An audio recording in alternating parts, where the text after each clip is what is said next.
திமுகனாலே ரவுடிகள். ஏன்னா அவனுக்கெல்லாம் அவ்வளோ எனக்கு வாயில் வருது. எங்கள் தங்கச்சி நிறைய மாத கர்ப்பிணி. அதை அந்த திமுக சொம்புகள் இருக்காங்கல்ல, ரவுடி பயிலுக, அயோக்கிய பயிலுக, அவனுங்க வந்து அடித்து பிள்ளைக்கு ரொம்ப முடியாமல் போய் அங்கேயே தங்கச்சி மயக்கமிட்டு சிசிடிவி என்ன அது மூன்றாவது கண் எல்லாத்தையுமே படம் பிடிக்குது, படம் பிடிச்சிட்டு இருக்கு. அங்கே காவல்துறை அதிகாரம் இருக்கு, அந்த பெரிய பெரிய துப்பாக்கி வச்சுட்டு இருக்காங்க, மிலிட்ரி போலீஸ் அங்கே இருக்குது, எல்லாம் இருக்கு. அங்கே அதிகாரி எல்லாமே அங்கே தான் இருக்கிறாங்க, தாக்கப்படுறாங்க. காவல்துறை வேடிக்கை பார்த்துட்டு இருக்கு. ஏன்னா நம்ம தம்பியை தள்ளிக்கிட்டே போய் காணொலியா இருக்கு, அத்தனமும் சாட்சியா இருக்கு. ஆனா காவல்துறை அதிகாரி சொல்றாங்க, என்ன சொல்றாங்கன்னா, அடிக்கு எவ்வளோ நேரம் உங்களை நீ என்ன போடு பழத்தானே போடுவ போட்டுக்க, உங்களை அடிக்கு எவ்வளோ நேரம் ஆகும்? இன்னும் நம்புறோம் இங்க ஜனநாயகம் இருக்கு, சட்டம் ஒழுங்கு இருக்கு, காவல்துறை சரியா இருக்கு நம்புறோம். ஒரு நொடி நம்பாம நீங்க எடுத்த அதே வேலையை நாங்கள் செஞ்சோம்னா தாங்க மாட்டீங்க. ஒருத்தநாடு என் தம்பி நிற்கிறான், திருமுருகன் தெரியும், அவன் நடிகர் நிற்கிறான். அங்கே பாருங்கன்னா கட்டு கட்டு கட்டு கட்டா பணத்தை அப்படி எண்ணி கொடுக்குறான். அது வீடியோ எடுக்கிறான். இந்த வீடியோவையும் அவங்களுக்கு அனுப்புகிறான். போன் பொண்ணு கூப்பிடுறான், ஏ வாங்கயா இந்த பறக்கம் படை அப்படின்னு கூப்பிட்றான். கூப்பிட்டு வர பண்ண கூடாதுன்னு சொன்னால் எழுதி கொடுங்க, நடவடிக்கை எடுப்போம். என்ன நடக்குதுங்க?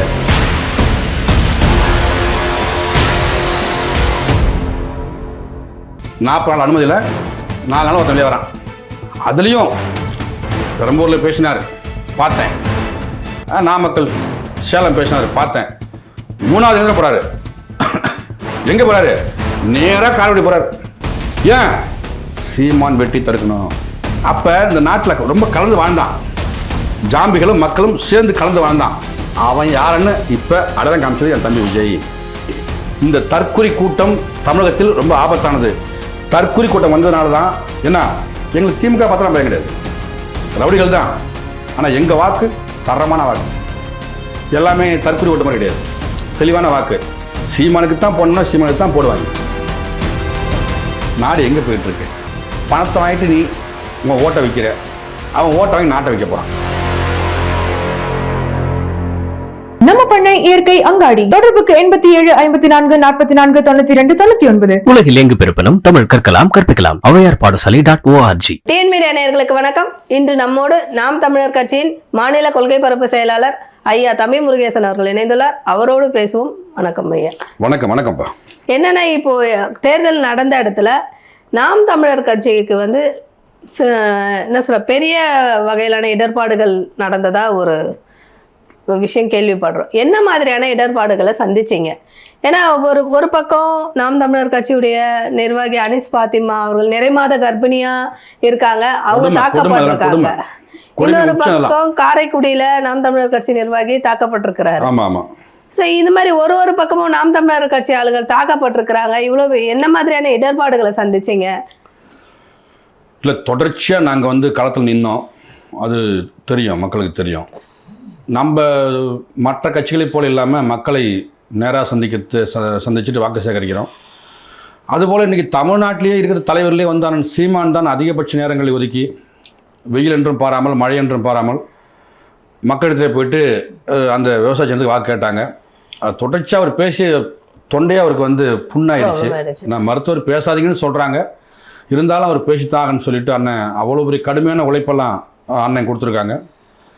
எங்களுக்கு பெரிய பிரச்சனையாக இந்த திராவிட சொம்புகள் அங்கங்கே பெரிய கொடுமைகள் நடந்துச்சு எங்களுக்கு.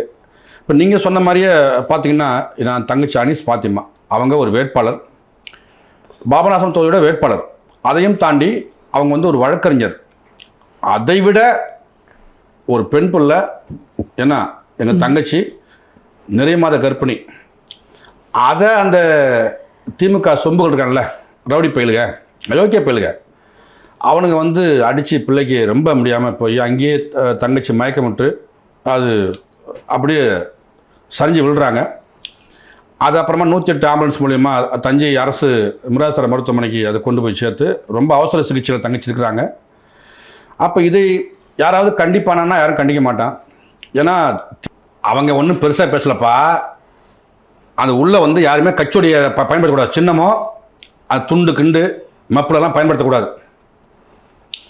அந்த துண்டை போட்டுட்டு நிற்கிறாங்க. ஏன்னா அது இந்த முஸ்லீம் லீக் கட்சி நிற்கிறாங்க, அதை போய் தட்டி கேட்குற தங்கச்சி, எங்களுக்கு ஒரு சட்டம்னா அது உங்களுக்கு சட்டம் தான், அப்போ எங்களை நீங்கள் எடுக்க சொன்னாக்க அவங்க எடுக்க சொல்லணும்னு சொல்கிறான். என்ன அதன் வாயிலாக பிரச்சனை வருது.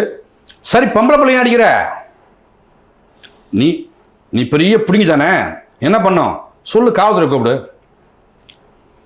நடவடிக்கை எடுக்க சொல்லுங்க, அதானே முறையாகும் உங்களுக்கு. நீ அடிப்பண்ணா கல்லை பொறுக்கி அடிக்கிறான், 10 பேர் சேர்ந்து இந்த கும்பலில் கல்லை தூக்கி அடிக்கிறான். இது எவ்வளோ பெரிய ஆபத்து இது?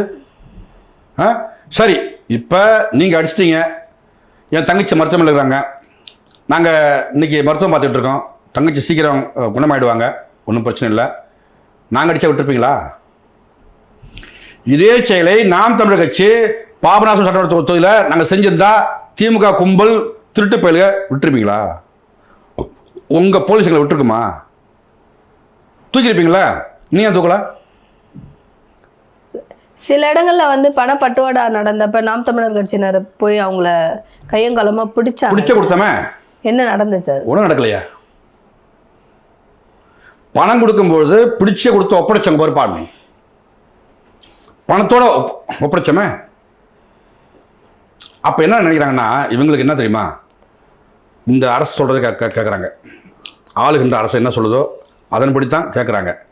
இப்போ துப்பாக்கி வச்சு இப்போ இவ்வளோ பேர் இருக்காங்கல்ல, எங்கேயாவது ஒரு அறிக்கை விட்டாங்க, தங்கச்சி பணம் பெற்றுக்கொண்டால் ஓராண்டு ஜெயிலு இருந்துச்சுல்ல, எலெக்ஷன் கமிஷன் தேர்தல் ஆணையம் ஒரு அறிக்கை கொடுத்தாங்க பாருங்க. அந்த அந்த அறிக்கையில் பெருசாக என்ன போட்டுறாங்கன்னா, லஞ்சம் பெற்று வாக்கு செலுத்தினா, ஓட்டுக்கு பணம் வாங்கினா ஓராண்டு ஜெயில்னு போட்டான். அப்படி பார்த்தா தமிழ்நாட்டு மக்களில் ஒரு 60% மக்கள், 40% மக்கள் எங்களுக்கு போட்டிருக்காங்க. ஒரு 60% மக்களை ஜெயிலில் வைக்கணும். ஒரு எஃப்ஐஆர் சும்மா கண் துடைப்பு நடிக்கிறானுங்க. என்ன அது நடக்காது, உதவி நடக்காது, எங்களுக்கு தெரியும். என்ன நடந்துச்சுன்னா முதலாளி கோச்சுக்குவார், அந்த முதலாளி கோச்சிட்டாருன்னா போச்சு. ஆகவே தான் அந்த தலைமையின் கீழ் நடக்கிறதா இந்த காவல்துறை நடவடிக்கை எடுக்காது எடுக்காது எடுக்காது உறுதியாக எடுக்காது. இருந்தாலும் நாங்கள் எங்களுடைய வேலையை நாங்கள் தெளிவாக செஞ்சோம். ஒரு இடம் இல்லை, ஏகப்பட்ட இடங்களில் நாமளே பிடிச்சு கொண்டு கொடுத்தோம், ஒன்றுமே கிடையாது. இப்போ தேர்தல் பிரச்சாரத்தப்ப இடும்பவனம் கார்த்தி, ஆமாம் வேதாரண்யம் சொல்லுங்க, தாக்கப்பட்டார். இன்னொரு இடத்துல மேடையில் பேசும்போது ஸ்ரீதர் அவர்கள் தாக்கப்பட்டார். இதெல்லாம் இது ஒரு பக்கம் இப்படி நடந்துட்டு இருக்கும்போது, ஒரு இடத்துல பிரச்சாரத்துக்கு ஓட்டு சேகரிக்க போன இடத்துல தெலுங்கு மக்கள் வாழ்கிற இடத்துல நாம் தமிழர் கட்சி அவங்க உள்ளவே அலோவ் பண்ணலை. இது தெலுங்கர்கள் ஏரியா உள்ள வராதிங்கன்னு சொல்லி வெளியில் அனுப்புகிறாங்க. இது எதுக்குமே பெருசாக நீங்கள் சட்ட ரீதியான நடவடிக்கைகள் என்ன எடுத்தீங்க? மக்களுக்கு புரியலை. இப்போ அவங்க நினைக்கிறாங்க நாம் தமிழை மட்டுமே வாழ வைக்கணும்னு நினைக்கிறாங்க அவங்க. இப்போ அவங்களுக்கு என்னன்னா, ஒரு கிராமம் இருக்குது, அங்கே அதிகபட்சமாக தெலுங்கு தாய்மையை கொண்டவங்க வாழ்கிறாங்க. அங்கே திமுக என்ன பண்ணுறான்னா, இவங்கள விளையாடாதீங்க கட்டமைக்கிறது. இப்போ நீங்கள் சொன்னீங்களே, உங்கள் கேள்வி இருக்குது, ஐயா ஸ்ரீதர் தாக்கப்பட்டாங்க. ஸ்ரீதர் யார் தெரியுமா உங்களுக்கு? தெலுங்கு தாய்மையை கொண்டவர். இந்த விஷயம் அவங்களுக்கு புரியல. இப்போ கும்மிடிப்பூண்டி சட்டமன்ற தொகுதி வேட்பாளர் யார்? ஐயா வழக்கறிஞர் ஸ்ரீதர் யார்? தெலுங்கு தாய்மையை கொண்டவர். ஏன்னா அது அவரே பகிரங்கமாக அறிவிக்கிறார். ஏன்னா எனக்கு சோறு போட்ட மண் இது, இங்கே எல்லாரும் வாங்க வாழலாம், ஆனால் அவங்க தானே ஆளணும், அதான முறை. அப்போ ஒவ்வொரு மாநிலத்தையும் அவரை ஒரு தாய்மொழியை கொண்ட ஒரு ஆள் தான் சரி அப்படின்னு சொல்கிறத அவர் ஏற்றுக்கிட்டாரு. அதன் வாயிலாக வந்து இன்றைக்கி ஒரு வேட்பாளர் இல்லை, ஸ்ரீதர் ஐயா மட்டும் கிடையாது, இப்போ நம்ம கட்சியில் வந்து ஏகப்பட்ட தம்பிகள் வந்து பிறமொழியாளர்கள் தான். தெலுங்கு மட்டும் கிடையாது, எல்லா மொழி பேசுகிறவங்களும் இருக்கான். இன்னும் கூட ஹிந்தி பேசுகிறவங்க என் கட்சியில் இருக்கான். ஏன்னா ஹிந்தி தாய்மொழி கொண்டவங்க கூட என் கட்சியில் பொறுப்பில் இருக்கிறாங்க. ஏன்னா ஏன் திண்டுக்கல் கன்னடம் கதிர்ப்பார் மாநில பொறுப்பாளர். ஏன்னா அவர் யார்? கன்னடம் கதிர், அவர் தாய்மொழி கன்னடம். இதெல்லாம் உங்களுக்கு தெரியுமா? திமுக தூண்டி விடு தங்கச்சி. திமுக என்ன பண்ணுவான்னா தூண்டி விடுவான், போயிட்டு தடுத்துரு, நாங்கள் பார்த்துக்கிறோம். ஏன்னா இது செய்தியாக்கணும். அப்போ நாம் தமிழ் கட்சி தெலுங்குக்கு எதிராக இருக்குது சொல்லிவிடுமா அப்படின்னு சொல்லிட்டு திமுக செய்தான். அது திமுக இல்லைன்னா அவன் வரமாட்டான். அங்கே உள்ள நல்லா நுழைஞ்சு பாருங்கள், எல்லா குற்றச்சம்பவங்களுக்கும் உள்ள போய் பாரு திமுக இருக்கும். பெரிய பெரிய பேரழிவு நடக்கும். உள்ளே பாருங்க திமுக இருக்கும். பெரிய போதை கஞ்சா நான் கடத்துவேன், உள்ளே தேடுங்க திமுக இருக்கும். என்ன இவர்களை போல ஒரு கேவலப்பட்ட ஜென்மங்களே கிடையாது. அவ்வளோ ஆபத்தானவங்க. இந்த ஆபத்தானவங்க தான் இந்த நாடு மாறிட்டு கிடக்கு. அதை மீட்கத்தான் இவ்வளோ போராட்டம் எங்களுக்கு. அப்போ அந்த கிராமத்து மக்களுக்கு இல்லை, அவங்களா தனிச்சா வரல. என்ன அவங்களுக்கு தெரியாது. இது ஒரு கட்சி, ஏடிஎம் ஒரு கட்சி, நாம் ஒரு கட்சி. அப்படிங்கும்போது அங்கே திமுக என்ன சொல்லுவான், இவன் இவன் உங்களுக்கு எதிரி, தடுத்துடும் அவன் சொல்லிக் கொடுப்பான், இவங்க செய்வாங்க. மற்றபடி தன்னெழுச்சியாக மக்கள் வரல. அதுலேயும் பாருங்கள், குறிப்பாக நம்ம பேசின அப்புறமா எல்லாம் கலைஞ்சு போனாங்க. அதான் காலனிக்கு இருக்குது, எல்லாமே கலைஞ்சு போயிட்டாங்க. நம்ம பேசுகிறோம், ஐயா திட்டமிட்டு இது சதி, இது நம்மளை புரிஞ்சுக்கோங்க அப்படின்னு சொன்ன உடனே அப்புறம் கலைஞ்சு தானே போனாங்க. அப்போ நாம் தமிழ் கட்சி எல்லா உயிர்களுக்குமானது தாண்டி எல்லா மக்களையும் நேசிக்கூடிய ஒரு கட்சி. இதை தான் நீ புரிஞ்சுக்கணும். அப்புறம் எப்படி எங்களை புறக்கணிச்சு போவாங்க? இப்பயும் சொல்கிறேன், எங்கள் வெற்றி தட்டி பறிக்கப்பட்டிருக்கு பல தொகுதியில். பணத்தை கொடுத்து காசை கொடுத்து நாங்கள் ஒரு மாதமாக சொல்லுவோம் தங்கச்சி, ஒரு மாதமாக அவங்களை புரிய வச்சுருப்போம். ஒரு நாள் பணத்தை கொடுத்துருவான். ஓட்டுக்கு 5000 கொடுக்குறான், 3000 கொடுத்துருக்கான், கூட கூப்பன் தரான். பார்த்தீங்களா? இதில் அதிமுக ஒரு கூப்பனு, திமுக ஒரு கூப்பனு. இதில் இன்னொன்று தற்கூரி, ஏன்னா அவருக்கு 2000 ரூபா. என்ன கேவலம் இது! நாடு எங்கே போயிட்டுருக்கு? பணத்தை வாங்கிட்டு நீ உங்கள் ஓட்டை விற்கிற, அவன் ஓட்டை வாங்கி நாட்டை விற்க போகிறான். விற்கிறான்ல, 5 லட்சம் கோடி வாங்கிட்டான். யார் அடைப்பா? எங்கே வந்து நிற்கும்? நம்ம தலைமையில நிற்கும். இதை கூட மக்கள் புரிஞ்சுக்க மாட்டேங்கிறாங்களே. படித்தபடி சொல்கிறோமே, உங்களுக்கு புரிய மாட்டேங்கிறது. நீ உன் ஓட்டை விற்கிற, அவன் என்ன பண்ணுவான்? நாட்டை வைக்க போகிறான். ஆனால் அது யார்? நீ தான். திமுக என்னாலே ரவுடிகள். ஏன்னா அவனுக்கெல்லாம் அவ்வளோ எனக்கு வாயில் வருது. அப்படி பேசி ஒன்றும் போல தோணுது எனக்கு. ஏன்னா நிறைய பேர் பார்க்கணும், இதை தெரிஞ்சுக்கணும். திமுகனா தொடர்ச்சியாக எதுக்கு வாக்களிக்கிறான் திமுகவுக்கு? என்ன அவன் ரவுடின்னு தெரியும். ஏன்னா திருட்டு பசங்க, அயோக்கிய பசங்க, ஏன்னா திருடன். ஆனால் 5 வருஷம் பாருங்கள், மல்லால் தூங்கிட்டு அந்த அதிகபட்சம் ஒரு 10 நாள் களத்தில் வந்து அந்த அந்த யாருக்கெல்லாம் ஓட்டுருக்கு அவங்களாம் தேடி தேடி தேடி பணம் கொடுத்து, இலவசங்களை கொடுத்து, இலவசம் அதிகபட்சமாக இந்த வாட்டி கொடுத்து, அது இல்லாமல் கூப்பன் 8000 ரூபா கூப்பனை கொடுத்து கேவலப்படுத்திய மக்கள்கிட்ட போயிட்டு இந்த வாக்கு வாங்குறதுக்கு அவ்வளோ அராஜகம் பண்ணானுங்க. அந்த மனித நேயமே அவன்கிட்ட கிடையாது. அவங்கெல்லாம் மனுஷங்களா இல்லை மிருகங்களா என்ன அப்படின்னு புரியல நம்மளுக்கு. அவ்வளோ ஒரு கேவலத்தை உண்டு பண்ணானுங்க. தங்கச்சி பாபநாசம் மட்டுமல்ல, இல்லை எல்லா குறிப்பாக வட மாவட்டங்களில் ஒரு 20 தொகுதியில் வந்து அவனுக்கு அராஜகம் ரொம்ப ரொம்ப அதிகம். அதுபோல் ராணிப்பேட்டையில் வாக்கு சேகரிக்க விடலை. என்ன அவ்வளோ அராஜகம், எல்லாம் குடிகார பயலுங்க. இப்போ அனிஸ் பாத்திமா அவர்கள் தாக்கப்பட்டிருக்கிறாங்க இல்லையா, அவங்களுடைய அந்த தாக்குதலுக்கு சீமானுடைய எதிர்ப்பு அண்ணன் வந்து அன்னைக்கே வந்து கண்டிச்சாங்க, அறிக்கை விட்டுருக்காங்க. இது மிகப்பெரிய ஒரு தவறு நீ செஞ்சிட்டீங்க. ஏன்னா இதுக்கு உடனடியாக வந்து அந்த காவல்துறை வந்து அந்த தங்கச்சி தாக்கினவங்களை நடவடிக்கை எடுங்க. ஏன்னா அந்த கட்சியிலேருந்து அவன் நீக்க ஃபஸ்ட்டு. எதுக்கு ரவுடி வச்சு நீ கட்சி நடத்துகிற? அடித்தவங்களாம் யார்? ரவுடிகள். பல வழக்குகள் இருக்கு அவன் மேலாம். அது காவல்துறை பாருங்க. இங்கே தான் ஒரு பெரிய காமெடி நம்ம இருக்கு. சிசிடிவி என்ன, அது 3வது கண் எல்லாத்தையுமே படம் பிடிச்சிட்டு இருக்கு.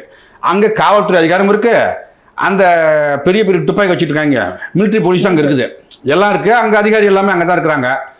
தாக்கப்படுறாங்க, காவல்துறை வேடிக்கை பார்த்துட்டு இருக்கு. ஏன்னா நம்ம தம்பியை தள்ளிக்கிட்டே போய் காணொலியாக இருக்கு, அத்தனமும் சாட்சியாக இருக்கு. ஆனால் காவல்துறை அதிகாரி சொல்கிறாங்க, என்ன சொல்கிறாங்கன்னா, நீங்கள் முறையாக எழுதி கொடுங்க, நடவடிக்கை எடுக்கிறோன்றாங்க. அப்போ எங்கே இருக்கு? எதை நம்பி நம்ம நிற்கிறது? இது காவல்துறையா இல்லை ஏவல்துறையா? ஒன்றுமே புரிய மாட்டேங்கிறது. எல்லாமே அவங்க கண்முன்னு நடக்குது தங்கச்சி, எல்லாமே அவங்க கண்முன்னு நடக்குது. நேராக பார்க்குறீங்க. நீங்கள் பார்க்காம விட்டேன்னு சொன்னால் கூட அந்த சிசிடிவி பதிவுகள் இருக்குது. அங்கே யார் தப்பு பண்ணாங்க, யார் தாக்கப்பட்டாங்க, என்ன எல்லாமே இருக்குது. அவங்களுக்கெல்லாம் எழுதி கொடுத்தா மட்டும்தான் அப்படி நடவடிக்கை எடுப்பாங்களாம், இல்லைன்ட்டு எடுக்க மாட்டாங்களாம். ஏன்? அவனுடைய போலீஸு, அவன் போட்ட போலீஸு. இப்போ நிறையா போலீஸ் எல்லாம் இன்ஸ்பெக்டர் ஆக்கி விட்டார் ஐயா தட்சிணாமூர்த்தி, ஒன்றுமில்லாத கருணாநிதி பையன். அது அவங்க யார் வேலை செய்வான்? இப்போ நான் ஒரு சாதாரண ஒரு 8 இருந்து எஸ்சியாக இருக்கேன். அப்புறம் என்னை இன்ஸ்பெக்டர் ஆக்கி விட்றாரு. ஏன்னா அப்போ நான் உனக்கு விசுவாசமாக இருப்பேனா இல்லை இல்லை இல்லை சீமானுக்கு விசுவாசமாக இருப்பாங்களா? அப்படி தான் காவல்துறை அவங்க பக்கம் இருக்குது. முதல் கோவமே எங்களுக்கு காவல்துறை மேலே தான். அவங்க நினச்சிருந்தா 4 அப்பி தூக்கி ஏன்டா ஒரு பொம்பளை பிள்ளை இப்படி அடித்து அவன் மாசமாகிற பிள்ளையாச்ச இவ்வளோ அநியாயம் பண்ணின்னு சொல்லிட்டு அங்கேயே அடிக்கணும் வேணாமா? 4 அப்புறம் திட்டு அவன் அடிக்க வருவானா? இதுக்கு நடக்கிறதுக்கு எல்லா குற்றங்களுக்குமே காரணம் திமுக அப்படி தான் வச்சுருக்கேன் எல்லாத்தையும். ஏன்னா அவங்க ஆட்கள் செய்கிற அராஜகம்னா தமிழ்நாடு பூரா. இப்போ பார்த்தீங்களா இந்த சினோரா இந்த துறைமுகத்தை ஒருத்தருக்கேன், தாவைக்கலை ஒரு ஆள் நின்றுட்டுருக்கேன். என்ன அசோக்குன்னு சொல்லிட்டு அவங்கால பிடிச்சி சேகர போட்டு பொழக்கிறாங்க. இந்த காலையில் வந்துடுது. எதுக்கு இவ்வளோ அராஜகம் பண்ணுறீங்க? எலெக்ஷன் கமிஷன் சொல்லுதுமா, என்ன சொல்கிறாங்க? எல்லாரும் வாக்களிங்க, உங்கள் உரிமை. எங்கடா விடுறீங்க? எங்கே விடுறீங்க? இது முதல் தவறே. ஏலம் விட்டுருங்க. இப்போ ஒரு ஊருக்குள்ளே போயிட்டு எப்பா யார்ப்பா எக்ஸாக்டாக ஒருத்தநாடு என் தம்பி நிற்கிறான், திருமுருகன் தெரியும், அவன் நடிகர் நிற்கிறான். அங்கே பாருங்கன்னா கட்டு பணத்தை அப்படியே எண்ணி கொடுக்குறான். அதை வீடியோ எடுக்கிறான். இந்த வீடியோவையும் அவங்களுக்கு அனுப்புகிறான். ஃபோன் பண்ணு கூப்பிட்றான், ஏ வாங்கயா இந்த பறக்கும் படை அப்படின்னு கூப்பிட்றான். கூப்பிட்டு வர பணம் கொடுறான்னு சொன்னால் எழுதி கொடுங்க, நடவடிக்கை எடுப்போம். என்ன நடக்குதுங்க? எதுக்கு நாங்கள் இப்போ எங்களுக்கே ஒரு கோபம் வருது. ஏன்டா வருஷமெல்லாம் மக்களுக்காக நிற்கிறோம், மக்கள் பிரச்சனையை பேசுகிறோம், மக்கள் அரணா நிற்கிறோம். ஆனால் தேர்தல் என்ன மக்கள் எங்களை வாக்களிக்க வரும்போது தட்டுறது. இது என்ன மாதிரிய ஒரு போக்கு? இது எவ்வளோ ஆபத்தான போக்கு? தமிழ்நாடு பூரா ஒரே அராஜகம் செய்யறது யாரு? திமுக. யார் திமுக? இதே நம்ம விக்கு திமுக. யாராவது ஒரு அறிக்கை, டேய் கொஞ்சம் பார்த்து பண்ணுங்கடா, பொம்பளை பிள்ளை அடிக்காதடா, கொஞ்சம் சொல்லால் இருக்கா? இல்லை அந்த கட்சியில் எவனாவது ஒருத்தனாவது சூடு சொரணை மான ரோசம் உள்ள ஒருத்தன் இருந்தா இந்நேரம் 1000 இருந்தாலும் ஒரு அரசியல் கட்சியில் ஒரு பெண் பிள்ளைய ஒரு ஒரு நிறைமலை கற்பனையை தாக்குன தப்பு நான் வருந்துறேன் அப்படின்னு சொல்லிருக்கானா? அவன் மனுஷனா? அந்த கட்சியில் ஒருத்தனால சோறு திங்கல? திமுகவில் யாரும் சோறு திங்க தெரியாதா? வேற என்ன திங்கிறீங்க? ஏண்டா இதே மாதிரி உங்க அமைச்சர் பிள்ளையவோ உங்க எம்எல்ஏ பிள்ளையவோ ஒருத்தன் அடிச்சு ஆஸ்பத்திரியில் போட்டிருந்தான்னா பதறுவீங்களா பதற மாட்டீங்களா? அடிக்கு எவ்வளோ நேரம் ஆகும்டா உங்களை? நீ என்ன போடுவ? தானே போடுவ, போட்டுக்க. உங்களை அடிக்க எவ்வளோ நேரம் ஆகும்? இன்னும் நம்புகிறோம் இங்கே ஜனநாயகம் இருக்கு, சட்டம் ஒழுங்கு இருக்கு, காவல்துறை சரியா இருக்கு நம்புகிறோம். ஒரு நொடி நம்பாம நீங்க எடுத்த அதே வேலையை நாங்கள் செஞ்சோம்னா தாங்க மாட்டீங்க. இப்பயே இன்னும் கூடுதலாக ஒரு செய்தி, தற்கொலை வந்து கெடுத்துட்டான். தற்கொலை மட்டும் குறுக்க வரணும்னு வச்சுக்குவேன், திமுகவா நம்ம சண்டை போட பார்த்துருக்கலாம். இவன் குறுக்க ஓட்டான், அப்பயே அங்கங்கே ஓடுறான். இப்போ இங்கே வந்து நிற்கிறான், அங்கே ஒரு பெரிய ஒரு கூட்டம், இங்கே ஒரு போய் நிற்கிறான், இந்த மூலையில் இன்னைக்கு பேசிகிட்டு இருக்கான், அங்கே ஒரு கூட்டம். அவனுக்கு கொடுக்கப்பட்ட தங்கச்சி இந்த 30 நாளில் வந்து அவனுக்கு வந்து 40 அனுமதி கொடுத்துருக்காங்க பேசுறதுக்கு. இந்த ரோட் ஷோ பண்ணலாம் ஒரு 40 அனுமதி கொடுத்துருக்காங்க. எத்தனை பேர் நினைக்கிறீங்க? 4 நாள் போனோம். 40 நாள் அனுமதியில் 4 நாள் ஒருத்தன் வெளியே வரான். அதுலேயும் பெரம்பூரில் பேசினார் பார்த்தேன், நாமக்கல் சேலம் பேசினார் பார்த்தேன். 3வது எங்கே போகிறாரு? எங்கே போகிறாரு? நேராக காரைக்குடி போகிறார். ஏன்? சீமான் வெட்டி தடுக்கணும். இப்போ எல்லாமே கேட்பாங்க, எதுப்பா நீங்கள் இப்போ தான் புதுசாக வந்திருக்காங்க, அவர் ரசிகர், அவர் ஏன்னா அவருக்கு ஒன்றுமே தெரியாது, அவர் அப்படியே பால் குடிங்க குழந்தை, பலூன் கொடுத்து ஆடிட்டு இருப்பார், விசில் கொடுத்தா வேலை வச்சுட்டு அப்படியே ஊதிட்டு இருப்பாருன்னு சொன்னீங்க. என்ன பண்ணார்? நேராக எங்கே போகிறான்? காரைக்குடி போகிறான். அங்கே யார் இருக்கா? ஒரு டாக்டர் பிரபு, பல் டாக்டர். என்ன பிரபு அவனுக்கு பிரச்சாரம் பண்ணுறான். அங்கே என்ன சொல்லி பேசுகிறான்? பிஜேபி பேசுனியாங்க, திமுக பேசுனியா? நம்மளே பேசலாம். அப்போது புரியுதா உங்களுக்கு? மிகப்பெரிய வன்மம். அப்போ தான் எனக்கு புரியுது, நம்மளை அழிக்க வந்த ஒரு தீய சக்தி இந்த தற்கொலை விஜய். என்ன அவன் பேசிலாம் ஒன்றும் ஆக போகிறது இல்லை, அவன் வெளியே வர மாட்டான். இல்லை அவனுக்கு கூட கான்செப்ட் பாருங்க, எல்லாம் சொன்னாங்க இல்லை திமுக தான் ஒரு வாக்கு புரியும், திமுக தான் உடைக்கிறாரு. அவர் சொல்லுவார் எனக்கும் அவருக்கும் தான் போட்டியும் பாரு. சும்மா அவன் லூசு. என்ன அது வந்து அரை மெண்டல். என்னன்னா இப்போ அவன் வந்தால் நமக்கு ஒரு நன்மை. மிகப்பெரிய ஒரு சர்வே எடுத்துட்டான் பாருங்க. இப்போ சாதிவாரி கணக்கெடுப்பு நம்ம சொல்லிட்டு இருந்தோம். அவன் ஒரு சர்வே தான் தமிழ்நாட்டில், அது மிகப்பெரிய சர்வே, முக்கியமான சர்வே. ஏன்னா இந்த நாட்டில் எத்தனை லூஸ் இருக்கான், எத்தனை மெண்டல் இருக்கான், எத்தனை அறவேக்காடு இருக்கான், அப்படி பிரிச்சான் பாருங்க. இப்போ இந்த நாட்டில் அண்ணன் சீமானுக்கு ஒரு பக்கம் ஓட்டு போட இருக்கான். ஏன் கொள்கை பிடிப்பு தத்துவம், அதுக்கு அண்ணன் சீமானுக்கு ஓட்டு போடுவான். திமுக யார் போடுவான்? அதே கெழுட்டு முண்டான் அந்த வயசானவன். அவன் சொல்லுவான், நான் சூரியனை மாறி போட்டோம்னா கை நடுக்குமுங்க, என்ன நான் அங்கே தான் குத்தி பழகிட்டேன், என்னை விட்டுருங்கம்பா. அப்போ இந்த நாட்டில் ரொம்ப கலந்து வாழ்ந்தான், ஜாம்பிகளும் மக்களும் சேர்ந்து கலந்து வாழ்ந்தான். அவன் யாருன்னு இப்போ அடையாளம் காமிச்சது என் தம்பி விஜய். தம்பி விஜய்க்கு மிகப்பெரிய ஒரு நன்றி. ஏன்னா தற்கொலையை பூரா அடையாளம் கண்டு தனியாக ஒதுக்கி காமிச்சான். இந்த கும்பல்லாம் ஏன் கொண்டிக்கிற கும்பல் எல்லாமே தற்கொலை கூட்டம், நாங்கள்லாம் எங்களுக்கு கொள்கையும் தெரியாது, கோட்பாடு தெரியாது, என்ன அடித்தா வாங்கிக்கிடுவோம், என்ன எங்களுக்கு தெரிஞ்சதெல்லாம் டீ விற்கணும், டீ விற்கணுமா, சாப்பிட்டே சொல்லிட்டு போவோம், டீ விற்கவா ஏதோ கர்மம், அதான் தெரியும் எங்களுக்கு அப்படின்ட்டு சொல்லிவிட்டு போனான்.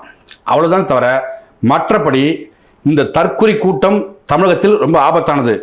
தற்கொலை கூட்டம் வந்ததுனால தான் என்ன எங்களுக்கு திமுக பார்த்தலாம் பயம் கிடையாது, ரவுடிகள் தான். ஆனால் எங்கள் வாக்கு தரமான வாக்கு, எல்லாமே தற்கொலை கூட்டம் மாதிரி கிடையாது, தெளிவான வாக்கு. சீமானுக்கு தான் போடணும்னா சீமானுக்கு தான் போடுவாங்க.